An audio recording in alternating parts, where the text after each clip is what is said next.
Hello, എല്ലാവർക്കും നമസ്കാരം. ഇന്ന് നമ്മൾ ബ്രെഡ് വെച്ചിട്ട് ഇൻസ്റ്റൻ്റായി തയ്യാറാക്കിയെടുക്കാൻ പറ്റാവുന്ന ഒരു ദോശയുടെ റെസിപ്പി ആയിട്ടാണ് വന്നിരിക്കുന്നത്. നമുക്ക് ഈ ദോശ വളരെ പെട്ടെന്ന് തയ്യാറാക്കിയെടുക്കാൻ പറ്റും. അതേപോലെ ഇത് വളരെ ക്രിസ്പിയായ ഒരു ദോശയാണ്, എല്ലാവർക്കും ഇഷ്ടപ്പെടും. നമ്മൾ ദോശയുടെ റെസിപ്പിയുടെ കൂടെ തന്നെ നമുക്ക് ഹോട്ടലിൽ നിന്നൊക്കെ മസാല ദോശയുടെ കൂടെ കിട്ടുന്ന ഉരുളക്കിഴങ്ങ് മസാലയുടെ റെസിപ്പി കൂടെ ഷെയർ ചെയ്യുന്നുണ്ട്. നമുക്കിതെങ്ങനെ ഉണ്ടാക്കുന്നതെന്ന് നോക്കാം.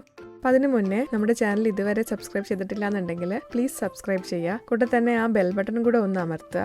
ബെൽ ബട്ടൺ അമർത്തിയാൽ മാത്രമേ നമ്മൾ പുതിയ വീഡിയോ അപ്ലോഡ് ചെയ്യുമ്പോൾ നോട്ടിഫിക്കേഷൻ വരുള്ളൂ. ഇനി നമുക്ക് വീഡിയോയിലോട്ട് പോകാം. അപ്പം നമ്മുടെ ദോശ ഉണ്ടാക്കുന്നതിന് വേണ്ടിയിട്ട് ഞാൻ ആദ്യം തന്നെ ഒരു ബൗളിൽ 6 ബ്രെഡ് സ്ലൈസസ് ചെറുതായിട്ടിങ്ങനെ മുറിച്ചിട്ടിട്ടുണ്ട്. അപ്പം ഞാൻ വൈറ്റ് ബ്രെഡാണ് യൂസ് ചെയ്തേക്കുന്നത്. ബ്രൗൺ ബ്രെഡ് വേണമെങ്കിൽ അത് യൂസ് ചെയ്യാം. ഞാനിത് ഇതേപോലത്തെ ബ്രെഡ് സ്ലൈസാണ് എടുത്തേക്കുന്നത്. ഇത്രയും വലിപ്പമുള്ള ബ്രെഡ് സ്ലൈസാണ് എടുത്തേക്കുന്നത്. ഇത് ഞാൻ ചുമ്മാ കൈനെ കൊണ്ട് ഇങ്ങനെ പിച്ച് ഇട്ടേക്കുന്നതാണ്. ബ്രെഡിൻ്റെ സൈഡിലത്തെ ബ്രൗൺ ഭാഗങ്ങളൊന്നും കളയേണ്ട ആവശ്യമില്ല, അതെല്ലാം നമുക്ക് ഉപയോഗിക്കാവുന്നതാണ്. അപ്പോൾ ഇതിൻ്റെ കൂടെ തന്നെ ഞാൻ 1/2 കപ്പ് റവ കൂടെ ചേർക്കുന്നുണ്ട്.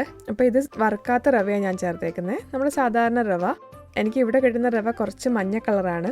അപ്പോൾ ഞാനന്ന് റവ പൂരി അപ്ലോഡ് ചെയ്തപ്പോൾ എല്ലാവരും ചോദിച്ചായിരുന്നു റവ എന്താ മഞ്ഞ കളറ്. ഇവിടെ കിട്ടുന്ന റവ കുറച്ചൊരു മഞ്ഞ കളർ ഉള്ളതാണ്, പക്ഷേ ടേസ്റ്റൊക്കെ നമ്മുടെ സാധാരണ റവ പോലെ തന്നെയാണ്. നമുക്ക് സാധാരണ നാട്ടിലൊക്കെ കിട്ടുന്ന വെള്ള റവ എടുത്താൽ മതിയാകും.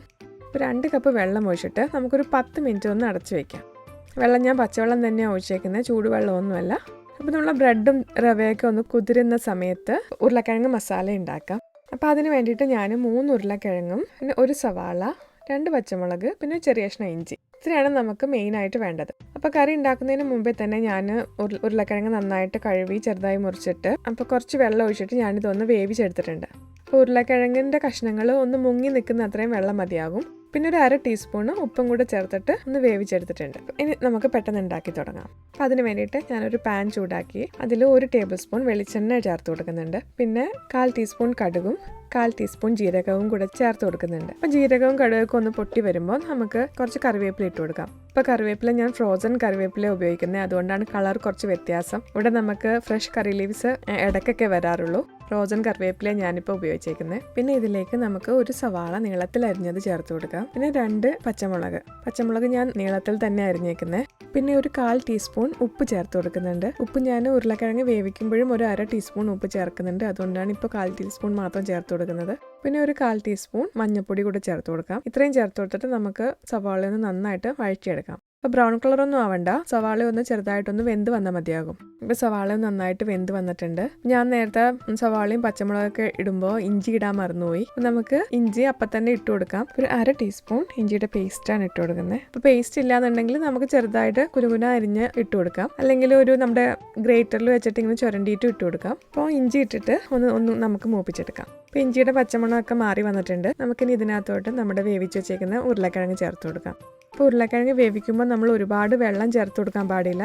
ഉരുളക്കിഴങ്ങ് പൊങ്ങി നിൽക്കാൻ പാകത്തിന് മാത്രം വെള്ളം ചേർത്ത് കൊടുക്കാൻ പാടുള്ളൂ. നമ്മുടെ ഉരുളക്കിഴങ്ങ് മസാല ഇത് കുഴഞ്ഞിരിക്കണ ഒരു പൊട്ടറ്റോ മസാലയാണ് ഉണ്ടാക്കുന്നത്. അപ്പോൾ അതുകൊണ്ട് ഒരുപാട് വെള്ളം ചേർത്ത് കൊടുക്കണ്ട.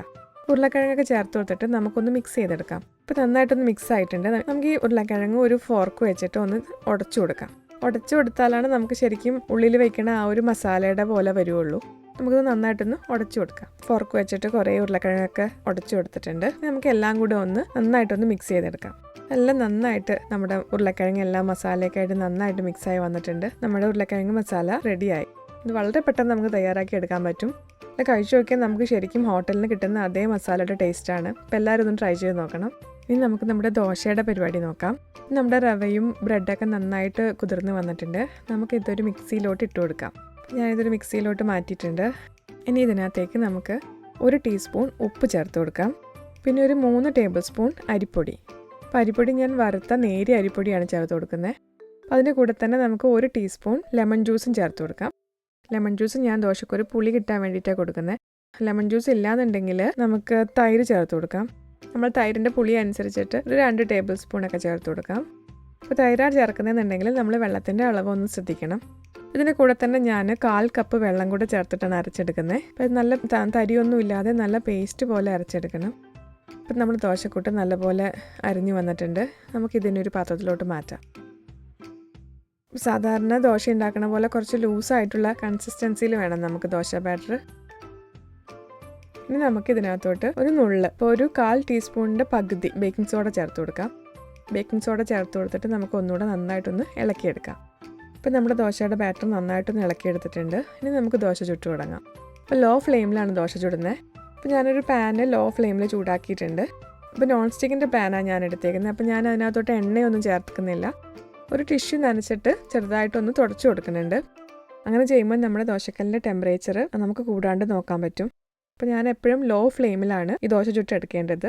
പിന്നെ നമ്മളെ കല്ലൊന്ന് ചൂടായി വന്നിട്ടുണ്ട്. നമുക്ക് ഒരു കയ്യിൽ ഒഴിച്ചിട്ട് സാധാരണ ദോശ പരത്തുന്ന പോലെ നല്ല നേരിയതായിട്ട് നമുക്ക് ദോശ പരത്തിയെടുക്കാം. ദോശ പരത്തിയിട്ട് നമുക്ക് ലോ ഫ്ലെയിമിൽ ദോശ ചുട്ടെടുക്കാം. അപ്പോൾ ഏകദേശം ഒരു 3-4 മിനിറ്റ് വേണ്ടി വരും.